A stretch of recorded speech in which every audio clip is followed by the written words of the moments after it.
Bismillahirrahmanirrahim. Assalamualaikum warahmatullahi wabarakatuh. Selamat malam, salam sejahtera buat kita semua. Perkenalkan, nama saya Muhammad Wahid Firmansyah, nomor NIM 190708050021. Di sini saya akan membacakan hasil jawaban saya terkait tentang sosiologi olahraga. Pertama, urgensi sosiologi olahraga sebagai ilmu terapan akan menjadi bahasan menarik dalam berbagai ruang diskusi dan akademik. Menurut Dr. Purbo, dosen sosiologi olahraga pasca sarjana Universitas Negeri Surabaya, dengan kajian tersebut diharapkan mahasiswa mampu mencapai kompetensi minimal pertama, memiliki pengetahuan, sikap, dan kemampuan berperan yang berpedoman dalam sosiologi olahraga, profesi keolahragaan, pendidikan jasmani di kelas, olahraga di masyarakat, dan profesi olahraga kedua, mampu mengambil keputusan yang tepat pada permasalahan olahraga dan mampu memberi penguatan psikologi dalam dimensi sosiologi olahraga. Ketiga, memiliki sikap bertanggung jawab, peduli, jujur, kerjasama, memiliki sikap rasa cinta tanah air dalam mengimplementasikan dasar sosiologi olahraga dan sport science dalam kehidupan sehari-hari. Sesuai profesi masing-masing, keempat, memiliki kemudahan dalam memahami, mengerti, dan mampu mempraktikkan ilmu keolahragaan dan melakukan diseminasi pada praktisi olahraga. Sosiologi, pengertian, sejarah, dan ciri-cirinya. Sosiologi merupakan salah satu cabang ilmu sosial. Menurut Kamus Besar Bahasa Indonesia, sosiologi merupakan ilmu pengetahuan atau ilmu tentang sifat dan perkembangan masyarakat, ilmu tentang struktur, proses sosial, dan perubahannya. Sosiologi berasal dari kata Latin socius yang berarti kawan atau teman, dan kata Yunani yaitu logos yang memiliki arti pengetahuan. Dilansir oleh Encyclopedia Britannica, sosiologi adalah ilmu sosial yang mempelajari masyarakat, interaksi, dan proses yang melestarikan dan mengubahnya. Sosiologi melakukan ini dengan memeriksa dinamika bagian-bagian masyarakat, penyusun seperti institusi, komunitas, populasi, gender, ras, atau kelompok umur. Sosiologi juga mempelajari status sosial atau stratifikasi, gerakan sosial dan perubahan sosial, serta gangguan sosial dalam bentuk kejahatan yang penyimpangan dan revolusi. Kehidupan sosial sangat mengatur perilaku manusia, sebagian besar karena manusia tidak memiliki naluri yang memandi sebagian besar perilaku hewan karena manusia bergantung pada institusi dan organisasi sosial untuk menginformasikan keputusan dan tindakan mereka. Bagaimana mereka dibentuk atau bagaimana organisasi berinteraksi satu sama lain. Di antara struktur organisasi yang paling mendasar adalah lembaga ekonomi, agama, pendidikan, dan politik, serta lembaga yang lebih khusus seperti keluarga, komunitas militer, kelompok teman sebaya, klub, dan asosiasi sukarelawan. Manfaat belajar sosiologi menurut Arum Sustrisni Putri. Sosiologi berkaitan dengan banyak masalah di dunia saat ini, maka dianggap sangat penting. Sosiologi dianggap sebagai pendekatan terbaik untuk semua ilmu sosial. Lalu apa manfaat mempelajari sosiologi? Manfaat belajar sosiologi adalah sosiologi berkaitan dengan banyak masalah di dunia saat ini, maka dianggap sangat penting. Dan berikut beberapa manfaat mempelajari sosiologi. Yang pertama, penelitian sosial secara ilmiah. Sosiologi mempelajari masyarakat dan secara ilmiah. Sebelumnya, tentunya sosiologi tidak ada upaya sistematis dan ilmiah untuk mempelajari masyarakat manusia dan semua kompleksitasnya, mengetahui sifat sosial manusia. Sosiologi memberi lebih banyak kejelasan pada sifat sosial manusia, menggali jauh ke dalam sifat sosial manusia. Melalui sosiologi dijelaskan mengapa manusia adalah makhluk sosial, mengapa hidup dalam kelompok, komunitas, dan masyarakat. Juga mengamati hubungan antara individu, masyarakat, dampak masyarakat pada manusia, dan hal-hal lain, meningkatkan tindakan sosial. Ketiga, meningkatkan tindakan sosial. Sosiologi meningkatkan kekuatan tindakan sosial, ilmu masyarakat, membantu individu untuk memahami dirinya sendiri, kapasitasnya, bakat, dan keterbatasannya. Sosiologi memungkinkan manusia untuk menyesuaikan diri dengan lingkungan pengetahuan, masyarakat, kelompok sosial, lembaga sosial, fungsinya dan lain-lain. Sosiologi membantu manusia menjalani kehidupan sosial yang efektif. 4. Mengetahui peran lembaga dalam pengembangan individu. Sosiologi mempelajari peran lembaga dalam pengembangan individu melalui sosiologi ini. Dilakukan studi ilmiah tentang institusi sosial yang besar dan hubungan individu dengan masing-masing lembaga rumah dan keluarga, sekolah dan pendidikan, gereja dan agama, negara dan pemerintah, industri dan pekerjaan, komunitas dan asosiasi. Semua itu adalah institusi yang melaluinya masyarakat dapat berfungsi. Sosiologi mempelajari lembaga-lembaga tersebut dan perannya dalam pengembangan individu. Kemudian sosiologi memberikan saran, pandangan atau langkah-langkah yang sesuai untuk memperkuat lembaga tersebut sehingga memungkinkan lembaga melayani individu secara lebih baik.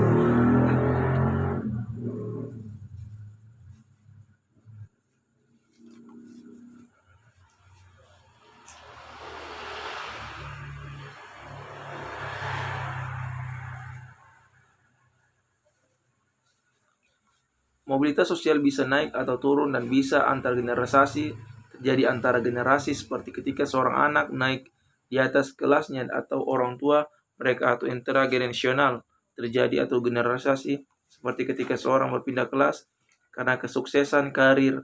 Latihan seringkali dikenal sebagai sumber mobilitas sosial ke atas. Jomo Sono adalah contoh lokal di mana olahraga memprestasikan fungsi mobilitas sosial. Jomo Cosmos naik menjadi bintang. Ketika Jomo Sono berumur 8 tahun, ayahnya Erik Skara Bemusa Zono serang gelandang bajak laut Orlando pada tahun 1960-an, meninggal dalam kecelakaan mobil. Saat ini ibu Jono juga meninggalkannya dan dia pergi untuk tinggal bersama kakek dan neneknya yang sedang sakit pada usia 10 tahun. Dia bisa menjual apel dan kacang di pertandingan sepak bola dan stasiun kereta api untuk pakaiannya sendiri, membeli makanan untuk kakek dan neneknya, dan pergi ke sekolah. Sono diberi julukan Jono, yang artinya tombak, dan terbakar oleh Roxmehebu sebagai penggemar Fritas. 4. Teori sosial olahraga. Saat kami terlibat dalam mempelajari mengubah olahraga, kami menggunakan teori sosial dan budaya untuk membantu kami. Teori-teori ini membantu kita mengidentifikasi masalah dan masalah untuk dipelajari. Mereka memungkinkan kami menjadi warga negara yang lebih terinformasi dan pada gilirannya menjadi manajer olahraga yang lebih baik saat kami menerapkan apa yang telah kami pelajari dalam perencanaan, pengorganisasian, implementasi, dan pengendalian olahraga. Saat kita mempelajari olahraga di masyarakat, kita menggunakan teori atau pandangan umum untuk memahami mengapa dunia bekerja seperti itu. Teori fungsional. Teori fungsional melihat bagaimana olahraga berkontribusi pada stabilitas dan kemajuan sosial dalam organisasi, komunitas, dan masyarakat. Olahraga dipelajari dalam kaitannya dengan kontribusinya terhadap sistem dan bagaimana membantu menjaga masyarakat, komunitas, kelompok, dan organisasi beroperasi dengan lancar, serta bagaimana hal itu mempengaruhi individu berkontribusi pada sistem sosial di mana mereka berpartisipasi olahraga. Fungsi integratif olahraga menyatukan orang. Ini adalah bahasa universal dan menciptakan ikatan bersama antara orang-orang yang mungkin tidak memiliki kesamaan dan yang mungkin tidak punya alasan untuk berinteraksi satu sama lain di masa lalu. Fungsi politik. Fungsi politik berkaitan olahraga yang dijadikan instrumen politik sebagai perpanjangan dari fungsi integratif. Olahraga dapat digunakan untuk mempersatukan suatu negara, namun olahraga juga bisa digunakan secara politis sebagai alat untuk memberi sanksi kepada negara lain dan mengekspresikan perasaan suatu bangsa atau tindakan negara lain. Contoh negara yang menggunakan olahraga sebagai sanksi dalam mengungkapkannya perasaan tentang tindakan negara lain adalah Zimbabwe. Menarik diri dari 22 Cricket Piala Dunia 2019, Afrika Selatan telah diberi sanksi karena undang-undang apartheid. 2. Contoh olahraga yang menyatukan negara. Piala Dunia Rugby IRB 1995, Piala Dunia FIFA 2010. Zimbabwe diskors dari Piala Dunia 2019. Zimbabwe tampaknya akan mengutuhkan diri dari Piala Dunia 22 di Inggris, tetapi tetap mempertahankan status anggota penuh di Dewan Kriket Internasional. Delegasi kriket Zimbabwe pada konferensi tahunan ICC akan merekomendasikan kepada dewannya untuk mundur dan turnamen Juni mendatang karena jelas bahwa Inggris tidak akan memberikan visa tim untuk pekan lalu agar Zimbabwe melakukan tur Mei mendatang sebagai protes setelah Presiden Robert Mugabe memenangkan pemilihan umum yang didiskreditkan dan diboikot oleh pemimpin oposisi Morgan Suwagu. Fungsi mobilitas sosial. Mobilitas sosial adalah perpindahan seseorang dari waktu ke waktu dari satu kelas ke kelas. Ini dikenal sebagai katarsis, menghindari orang melepaskan pada orang lain dalam kehidupan sehari-hari. Olahraga memungkinkan emosi ekstrim seperti kesedihan, kegembiraan, kebencian berkembang dengan cara dianggap tidak mengancam diri sendiri dan orang lain. Fungsi sosialisasi. Sosialisasi adalah proses di mana orang mempelajari harapan masyarakat tempat mereka tinggal melalui sosialisasi. Orang menyerap budaya mereka, adat istiadat, politik, praktik, bahasa, dan lain-lain, dan membentuk identitas mereka sendiri. Fungsi sosialisasi memungkinkan penerimaan moral dan kepercayaan budaya, nilai-nilai sosial, karakteristik, dan lain-lain. Artisipasi olahraga mensosialisasikan anak laki-laki ke dalam peran gender tradisional, sementara partisipasi serupa mensosialisasikan anak perempuan ke dalam peran gender non-tradisional. Olahraga memiliki manfaat sosial tambahan bagi atlet siswa sekolah menengah atas yang menganggap partisipasi olahraga sebagai cara untuk mematahkan stereotip gender, meningkatkan rasa kemungkinan identitas mereka. Olahraga remaja juga dapat membantu anak belajar berinteraksi dengan orang dewasa seperti orang tua, guru mereka. Program olahraga berkualitas yang dapat menguntungkan interaksi antar anak juga dapat pertukaran antara remaja dan orang dewasa. Fungsi sosial olahraga. Fungsi sosial olahraga, beberapa sosiologi berpendapat bahwa karena olahraga adalah produk masyarakat, seringkali olahraga dapat mencerminkan elemen masyarakat yang lebih besar yang menciptakan beberapa percaya bahwa olahraga tertentu mengajarkan hal yang penting, prinsip, aturan, dan nilai yang membentuk keterampilan hidup utama seperti bagaimana belajar dari kekalahan atau mendorong disiplin diri dan mendorong penghargaan dari kesuksesan yang pantas. Yang pertama, ada 5 fungsi sosial dasar olahraga. Yang pertama, fungsi sosial emosional. Fungsi sosial emosional dari olahraga terlihat beroperasi pada tingkat individu dan berkaitan dengan stabilitas sosio-psikologis individu. Fungsinya yang stabil dari individu sebagai anggota masyarakat tergantung pada dirinya yang disesuaikan dengan baik secara psikologis. Contohnya adalah manajemen ketegangan dan konflik. Partisipasi olahraga diyakini dapat membantu melepaskan rasa frustasi, agresi. Yang kedua adalah berkontribusi besar memperkaya budaya manusia. Sosiologi memberikan kontribusi besar untuk memperkaya budaya manusia. Budaya manusia menjadi lebih kaya dengan kontribusi sosiologi. Fenomena sosial sekarang dipahami dalam terang pengetahuan ilmiah dan penyelidikan sosiologi telah memberi manusia pelatihan untuk memiliki pendekatan rasional. Selanjutnya adalah teori konflik. Orang yang menggunakan teori konflik memandang masyarakat sebagai rangkaian hubungan yang terus berubah yang ada karena kepentingan ekonomi yang berbeda. Dengan kata lain, masyarakat pada akhirnya dibentuk dan diatur berdasarkan uang, kekayaan, dan kekuatan ekonomi. Orang-orang yang memegang kekuasaan ekonomi menggunakan kekuatan itu untuk memaksa dan memanipulasi orang lain agar menerima pandangan mereka tentang dunia sebagai pandangan yang benar. Artinya, mereka yang menggunakan teori mementingkan hubungan kelas tatanan sosial.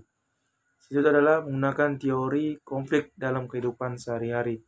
Teori konflik memusatkan perhatian pada faktor ekonomi, ketidaksetaraan kelas, dan kebutuhan akan perubahan dalam bagaimana masyarakat olahraga diatur.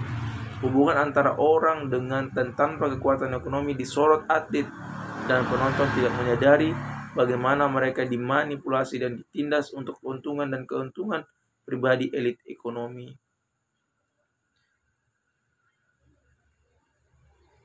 Persiapan mereka ini diserah pelatih atau pelatih. Kelemahan dan teori konflik adalah antara lain sebagai berikut.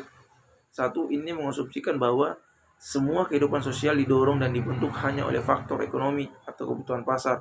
Yang kedua, mengabaikan pentingnya jenis kelamin, ras, usia, orientasi seksual, dan faktor lain dalam kehidupan sosial. Mengabaikan kasus di mana partisipasi olahraga terdiri dari pengalaman yang dapat memberdayakan kelompok dan individu. Selanjutnya adalah teori kritis. Fokus teori kritis adalah penjelasan budaya kekosaan dan hubungan sosial ini terdiri dari berbagai pendekatan dan dirancang untuk memahami dari mana kekosaan berasal, bagaimana ia beroperasi dalam kehidupan sosial, dan bagaimana ia bergeser dan berubah ketika hubungan kekuasaan dalam konteks politik, sejarah, dan ekonomi. Menggunakan teori kritis dalam kehidupan sehari-hari. Teori kritis didasarkan pada kepedulian terhadap keadilan dan keinginan untuk memahami, menghadapi, dan mengubah sistem. Kelemahan daripada teori kritis ini antara lain adalah tidak ada pedoman yang jelas untuk mengidentifikasi dan menilai bentuk perlawanan dan strategi dan untuk menghasilkan transformasi. Selanjutnya adalah teori interaksionis.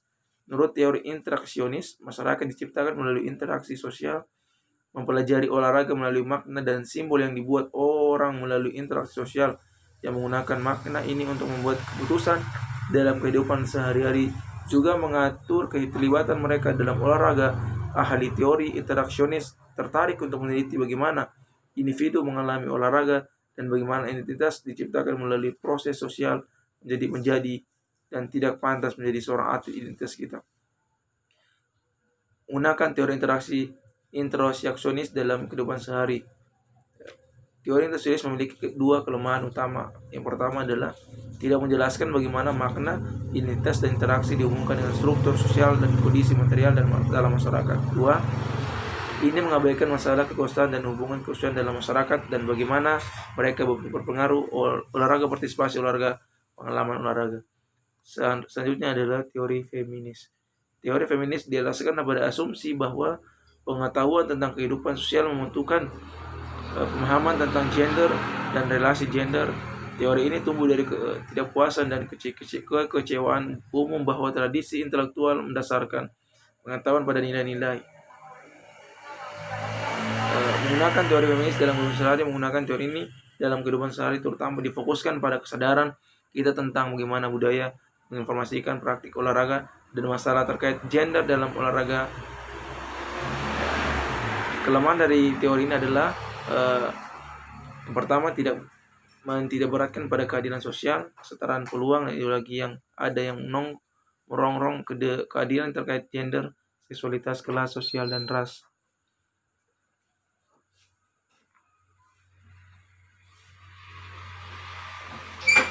Selanjutnya adalah teori fungsional dalam kehidupan sehari-hari. Mempelajari bagaimana hiburan dan permainan rakyat menjadi olahraga kompetitif, memberikan wawasan tentang figur nasional. Mungkin itu saja yang bisa saya bacakan. Lebih dan kurangnya saya mohon maaf. Assalamualaikum warahmatullahi wabarakatuh.